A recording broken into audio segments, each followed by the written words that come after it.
Meus amigos, eu não faço a menor ideia se a Terra é plana ou é um globo, mas como é uma questão hoje bastante polêmica e em evidência, pelo menos aqui no YouTube, e como estou preparando um curso, muitos aqui já sabem, estou preparando um curso sobre uma introdução à fenomenologia de Edmund Husserl, de modo bastante coloquial, não só para estudantes de filosofia, como abrindo o leque para qualquer um que tenha interesse.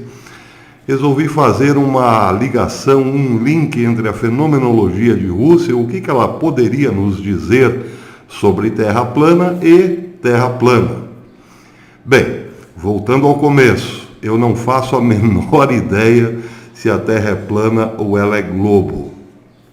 Mas, vejam, eu tenho percebido, usando um pouco aí a fenomenologia do Husserl como base, que os defensores da Terra globo têm partido muito mais para argumentos psicológicos do que lógicos propriamente, ao passo que o pessoal que defende a Terra plana está muito mais concentrado na questão lógica propriamente, porém mais científica do que aqueles que defendem o globo. Sei que muita gente agora vai torcer o nariz, mas esperem um pouquinho.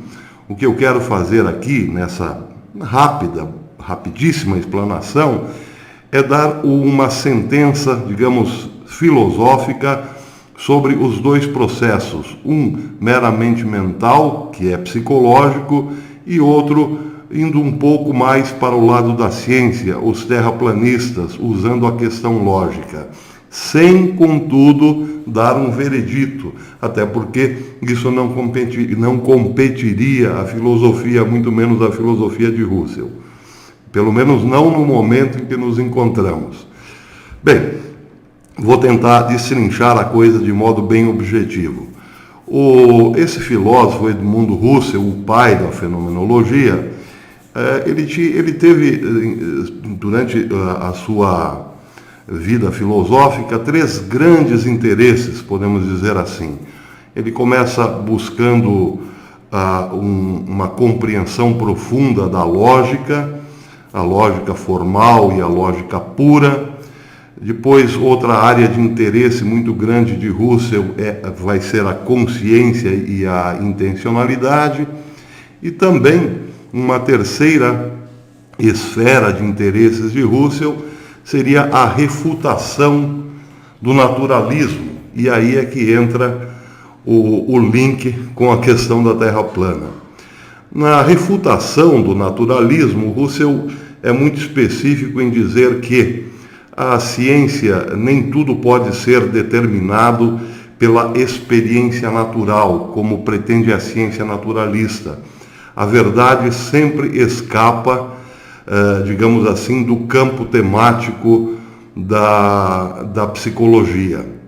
Mas o parênteses mais importante aí é que, junto com a refutação ao naturalismo, entra naturalmente a refutação ao psicologismo, como se tudo pudesse ser compreendido pelos estados da alma, mas especialmente as questões lógicas e matemáticas. Vou tentar explicar de modo bem simples. Não é possível dar conta, pelo viés psicológico, de questões matemáticas ou de lógica. Lógica e matemática, nesse caso, são normativos, porém, estão dentro do pensamento. Por isso mesmo, os psicologistas, durante um tempo, digamos assim, muito importante do psicologismo na história, que foi basicamente o tempo de Edmund Husserl, metade do século XIX em diante até o século XX, usavam esse elemento, o fato do pensamento ter ele próprio estruturas lógicas e matemáticas, achassem que por causa disso a psicologia englobava a lógica e a matemática. Bem, é preciso fazer aqui uma observação. A alma não pode englobar a lógica e a matemática, porque a lógica e a matemática independem da alma. Não foi o meu estado anímico que inventou o número 3, por exemplo. Quando eu vim ao mundo, o 3 já estava aí, o 4 também, a raiz quadrada de 3 e assim por diante.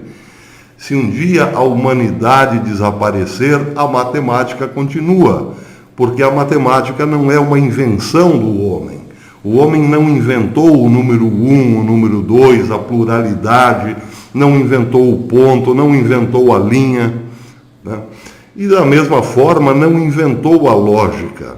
A lógica é uma estrutura que nos permite, ou melhor, que nos orienta o raciocínio, mas ela não é ela própria o pensamento. Ela está no pensamento, mas não é o pensamento propriamente. Por exemplo, se eu digo, todo homem é mortal, Sócrates é homem, portanto Sócrates é mortal, esse meu pensamento está balizado por um princípio lógico.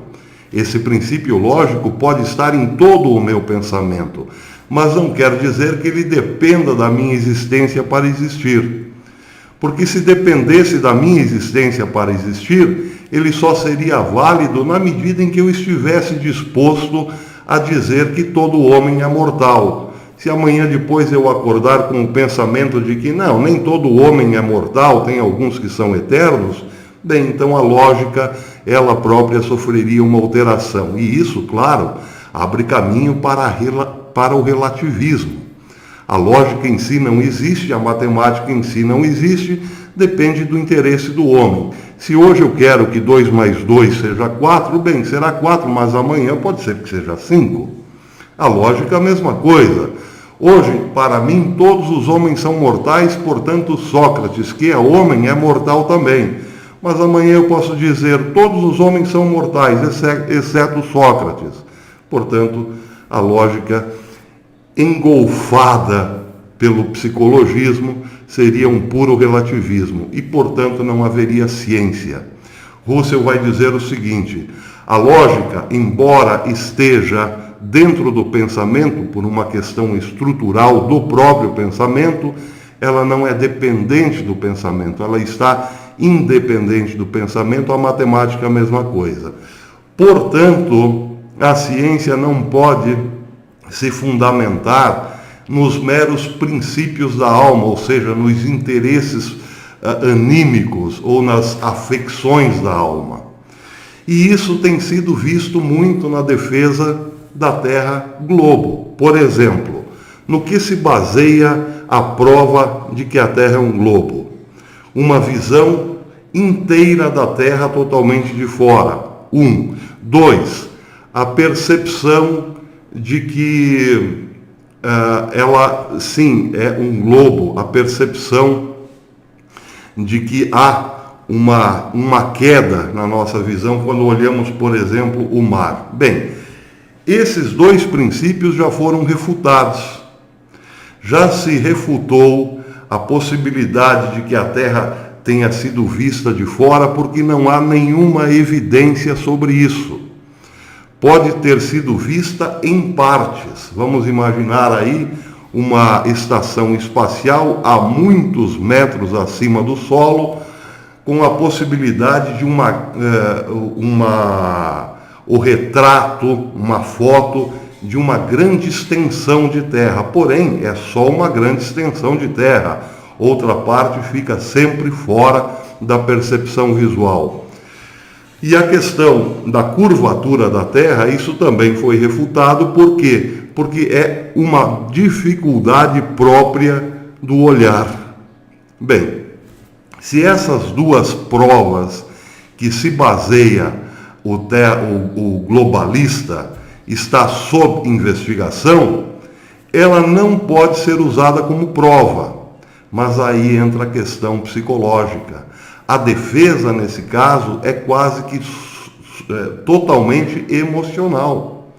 Uma vez que não há prova, uma vez que essas provas não são consistentes e suficientes para a defesa da Terra Globo, não são abandonadas por uma opção, ou melhor, por um estado anímico. Eu não quero abandonar essas provas porque não é possível que não seja assim.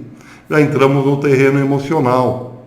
E é nesse momento que a psicologia passa a dominar a lógica.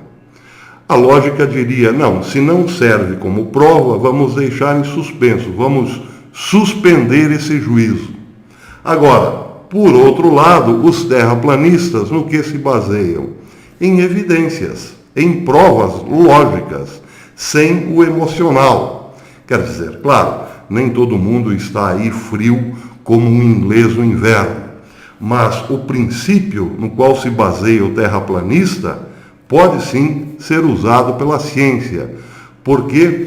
Porque não mistura a questão psicológica com a lógica. Por exemplo, o terraplanista se baseia na questão da água do mar.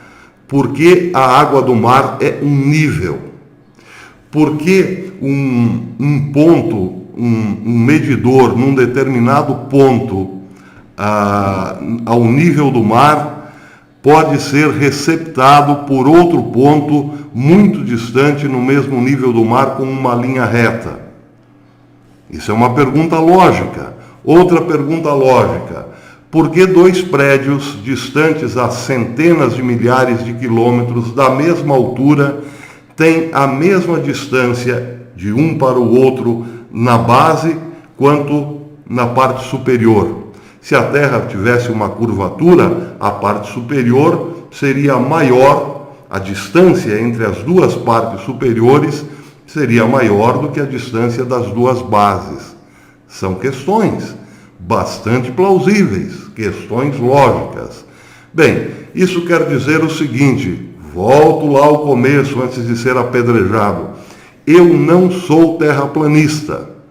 Mas o que eu posso perceber, usando um pouco da filosofia de Edmund Husserl, é que os globalistas estão se baseando no psicologismo, enquanto os terraplanistas estão fazendo perguntas absolutamente lógicas e estão sendo condenados justamente por eles serem lógicos, condenados por mentes e corações exaltados.